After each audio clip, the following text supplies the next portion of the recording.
All right, welcome everyone. Today, we're just going to talk a little bit about where this arc length formula comes from. So we're going to go through a little bit of what a proof might look like, kind of sketch it out. All right, so we're talking about arc length. We're going to look at the scenario where we have this curve y equal to f of x that lies between x equals a and x equals b, and we want to find the length of this curve. So we have the kind of the outline of the steps that we're going to go through.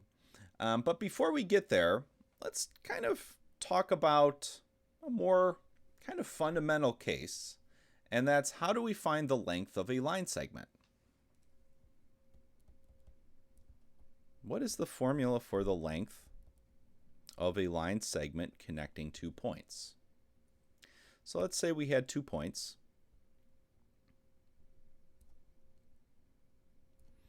Call them P0 with coordinates x0, y0.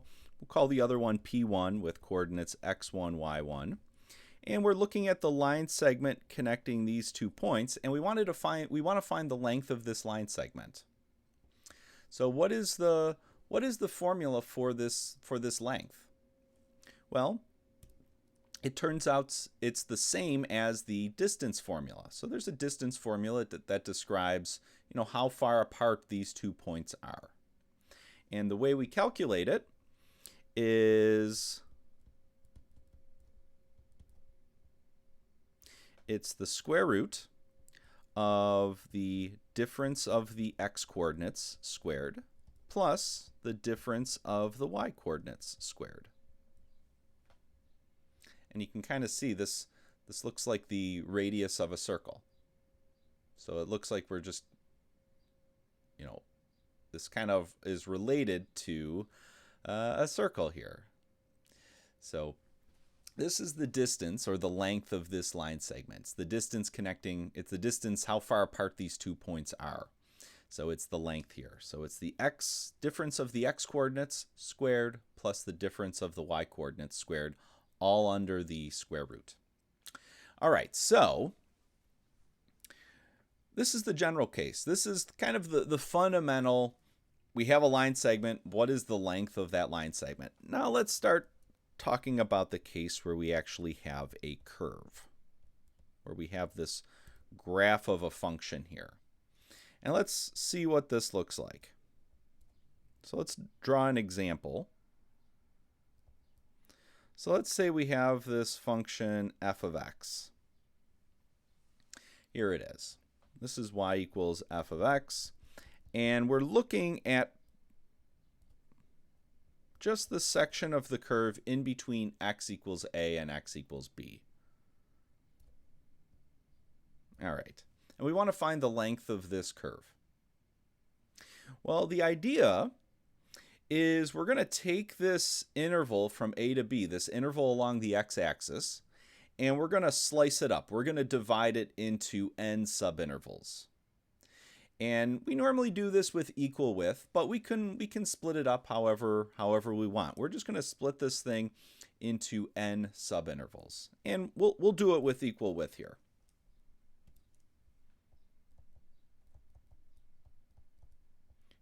There's some other restrictions that we could put kind of to generalize this a little bit further, but conceptually it's easier to picture with equal width.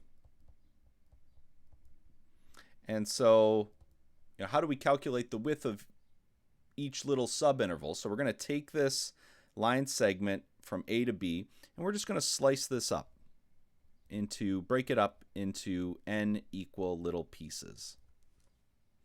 All right, there we go. Well, we're going to call the width of each of these delta x, and the way we calculate it is by b minus a divided by n. So we're taking the width of our entire interval, and then we're just dividing it into n pieces. All right, so we have these little kind of pieces here of our interval from a to b. Now, the next idea is we're going to look at the x values associated with each of those kind of partitions. So we're going to call the first one x0, then x1, then x2, up to xi minus 1, xi. So we're kind of doing this in general. So we're just kind of counting up, and we're going to use I as our index. So this is just kind of like a general term, or two general terms that are in the middle here. So it just kind of keeps going. And then same thing, it keeps going over here. And then eventually we get to the other endpoint B, and this is where we have xn. So we're just kind of labeling these kind of places where we kind of make the cut, where we make our partitions. These are going to be the endpoints. And what we do is we're going to look at the points that correspond on our actual curve. All right, so we have these little partition, these kind of cut marks, these x values, and we're just going to look at the corresponding point on the curve. And we're just going to call those P0, P1, P2, kind of keeps going, Pi minus 1, Pi. So these are just kind of like the general terms in the middle. And then it keeps going, and then eventually we get to the last point, which we call Pn. All right, so we have our curve, y equals f of x. We're kind of splitting it up. And we're going to use these endpoints that we just drew on our curve, and we're going to connect them with line segments. So essentially what we're doing is we're approximating our curve with line segments. So we're just connecting the dots here.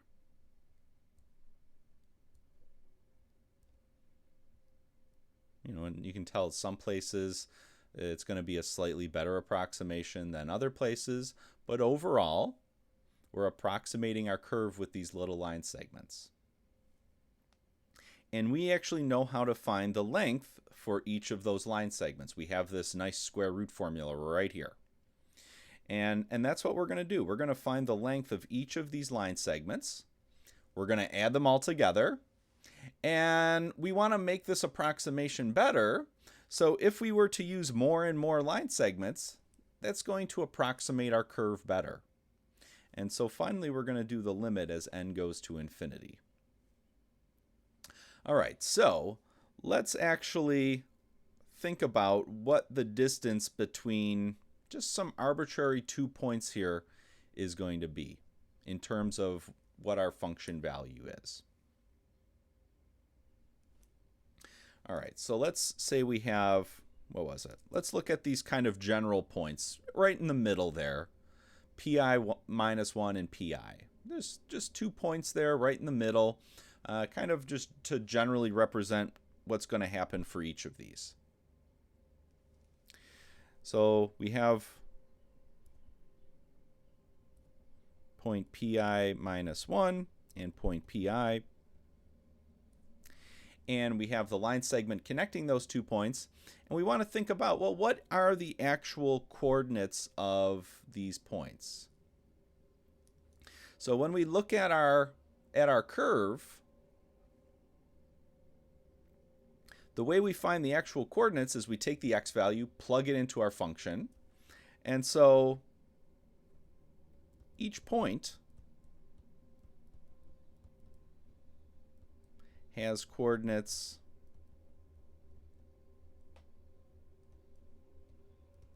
so the kind of the ith general one, Pi, has coordinates xi comma f of xi. So this is how we find a point on the curve in general. So we take the x value we're interested in, plug it into the function, and the function value is the y coordinate. So each point on this curve here has the kind of the x coordinate is where we make our cut, and then we take that x value, plug it into the function to actually get the y coordinate. So each point here that we drew has this as its kind of coordinate. All right, so let's use that for Pi and Pi minus 1. What would be the coordinate for Pi? Well, it'd be xi comma f of xi. And what would be the coordinates for Pi minus 1? Well, that would be xi minus 1 and we plug that into our function, so f of xi minus 1. And what we're going to do is we have our x and y coordinates here for these 2 points, and we're going to calculate the length. So the length is the square root of the difference of the x coordinates, so xi minus 1 squared, plus the difference of the y coordinates, so f of xi minus f of xi minus 1 squared. So we're just subtracting the y coordinates here, and we're squaring them. All right, so the length of this line segment is the square root of the difference of the x coordinates squared plus the difference of the y coordinates squared.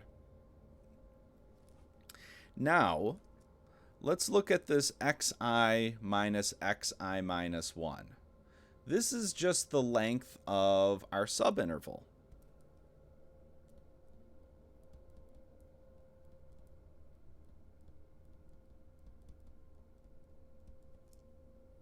So if we go back to our little diagram here, the length of this little subinterval here is delta x, but we can also calculate it directly. It's just the difference, xi minus 1.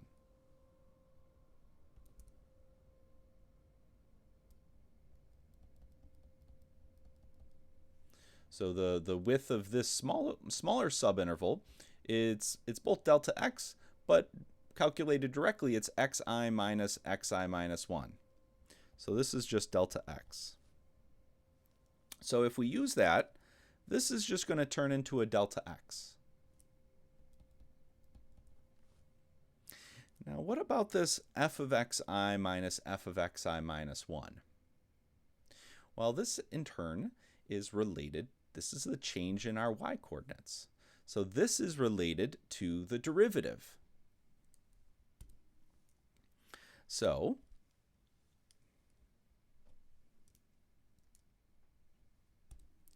there is a number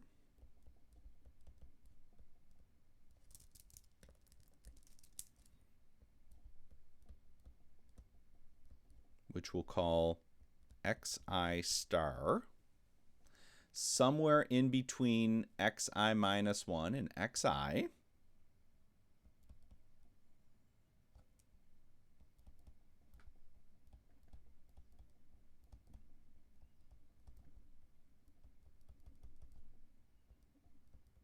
So somewhere in that subinterval where the difference of our y coordinates, the difference of the function values, is equal to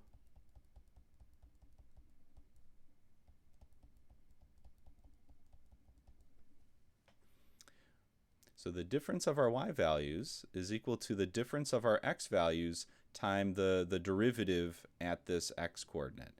And really this should kind of remind you of slope of the tangent line or tangent line. So we're looking at the in our discussions with derivatives from Calc 1. So we have the kind of the difference in our function values. These are the y coordinates. We have the difference in our x values. This is the x coordinates. And then we have the slope here, essentially. And so we can replace this f of xi, the difference of these function values, with this kind of derivative value. And we also know that xi minus 1 is actually delta x. So this difference of x values here is delta x. The difference of x values here is delta x. And so when we replace this in, we're going to get delta x squared plus the derivative times delta x. Both of those are being squared. Again, think back to Calc 1 where we talked about derivatives and tangent lines. That's where this result's coming from. It's the kind of our y coordinates over here. The slope is our derivative, and then our x-coordinates. And we're just plugging that into our distance formula here, where we know the difference of these x values, that's the width of our subinterval, delta x. And same thing right here. This is also the width of our subinterval, so we put a delta x in there. And we notice that we have a delta x, both of these have a delta x that's getting squared, so we can actually factor that out.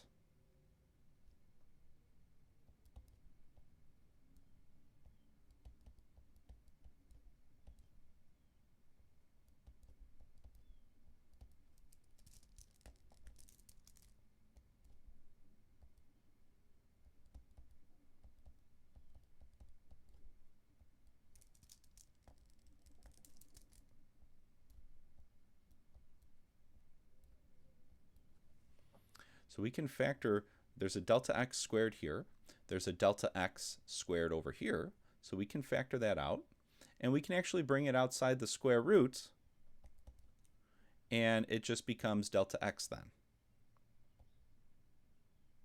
So we end up with 1 plus the derivative, xi evaluated at this point, squared, times, and we'll put delta x there at the end. So kind of going through this, we've able to relate this back to the derivative by our our discussion of tangent lines. There's a special name for this formula. It's called the mean value theorem.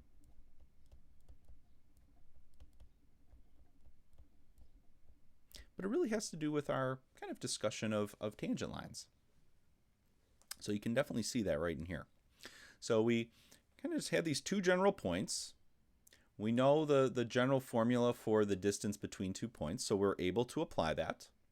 And then it just comes down to recognizing that the difference of these x-coordinates, that's just the width of our subinterval, so that's just delta x. And then kind of the tricky thing here, I guess, is to recognize that the difference of the function values here is actually and somehow related to the derivative. So it's actually equal to the derivative valuated at this number xi star times the difference of our x-coordinates. So we're able to fill that in, factor out a delta x squared. When it comes outside of the square root, just becomes delta x. And so this is the length of this one particular subinterval. But we could redo this for every single line segment here. So going back to our little diagram, we found the length of this line segment right here. And we just play the same game. So we just go through and find the length of each of these other subintervals. And then we just add them all together. And so how many subintervals or how many line segments are there going to be? Well, there's going to be one right here. There's going to be two. And so the ith one is what we just figured out. So this would be the ith line segment. And then kind of generally there in the middle. And then the last one here, this would be n.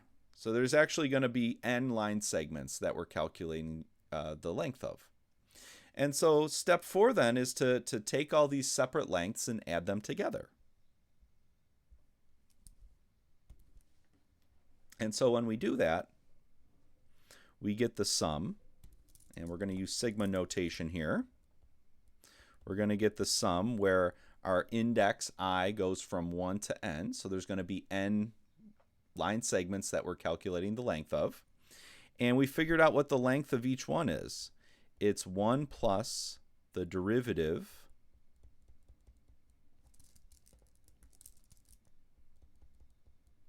squared times delta x. So this is the length. What we're doing here, this is the length of each individual subinterval, and then we're adding them all together. So this sigma, as we've seen, this is kind of a fancy way to write addition. So we're adding up all of the lengths for our first line segment, our second line segment, all the way up to our last line segment n. So we're just adding all these lengths together. And so then the idea is we want to make this approximation better. So we're going to just use more and more line segments. They're just going to be smaller. So we're going to use more of them. They're just going to be smaller. So we're going to kind of refine our approximation. So we do the limit of this as n goes to infinity of the sum from I equals 1 to n of our square root function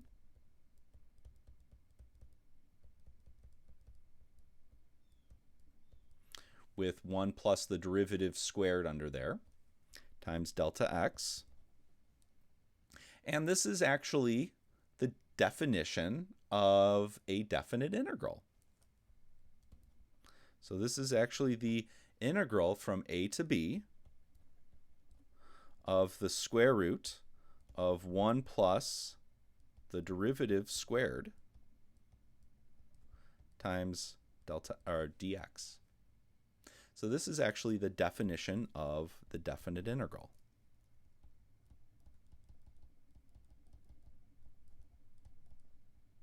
That we saw back in Calc 1 with like Riemann sums and that sort of thing. So we have all these tiny little pieces, we're adding them together, and then we do the limit as we consider more and more pieces that are just smaller and smaller. So we do the limit as n goes to infinity, and this is actually how we define the definite integral. So we end up kind of the limit and this sum notation here in some way become the integral sign. So we're going to be integrating from a to b. The delta x at the end sort of becomes the dx in this definition. And then what's in between here becomes the function we're integrating. So in this case, we're integrating the function square root 1 plus the derivative squared. And so really what's happening here with this limit as n goes to infinity is we're just increasing the number of line segments that we use to approximate the curve.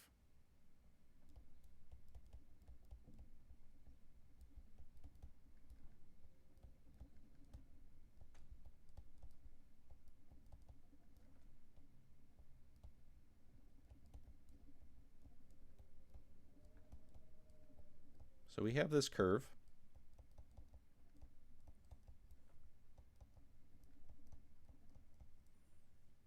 We break it up into all these small little pieces, and then we say each of those pieces we're going to approximate with a little line segment. And that's kind of a common technique with integration, is if we want to find the area under the curve, we break it up and we say each little section looks like a rectangle, and we know how to calculate the area of a rectangle. And then we just add all the areas together, and then we do the limit as we look at more and more rectangles that just have smaller and smaller widths. Or in this case for arc length, we break our curve up into these tiny little line segments, and then we calculate the length of each line segment, and then we see what happens as we use more and more of these line segments that are just smaller and smaller. And so we get a better approximation for what our curve looks like. And then doing the limit as n goes to infinity actually gives us this arc length formula here. So this is the length formula that we've seen. So it's just kind of fun to go through these constructions every once in a while for these definite integrals. So this is, again, just a common technique for how we actually calculate, or how we kind of come up with these formulas, is we look at the whole thing. So if we go back,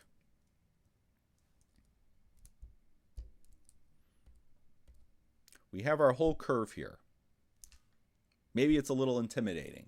And the idea is we focus on each individual small part. So we break it up into these tiny little pieces, and we say, all right, we're going to approximate each of these tiny little pieces with something that we know.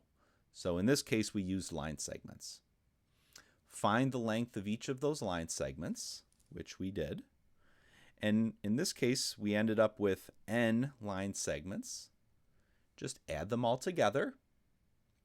And then you repeat it So if you wanted a better approximation, you would repeat this same game, except you would just use more line segments. And that would give you a better approximation of the curve. And the idea is that as you use more and more of these line segments, you're going to get closer and closer to the actual length of the curve. And so by computing the limit as n goes to infinity, it's kind of taking it to its logical conclusion. All right, so just a kind of a fun, I guess fun. Yeah, it's fun. Construction of the arc length formula here.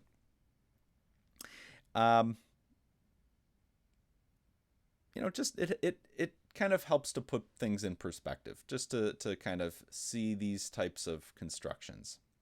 All right, so next time we're going to start talking about parametric equations.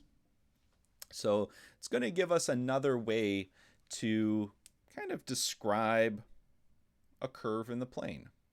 It's going to be related in some way to polar coordinates. So actually, our polar curves are really a special case of what we're going to be looking at next, which is parametric equations. So we'll see that next time. So I'll see you then. Bye-bye.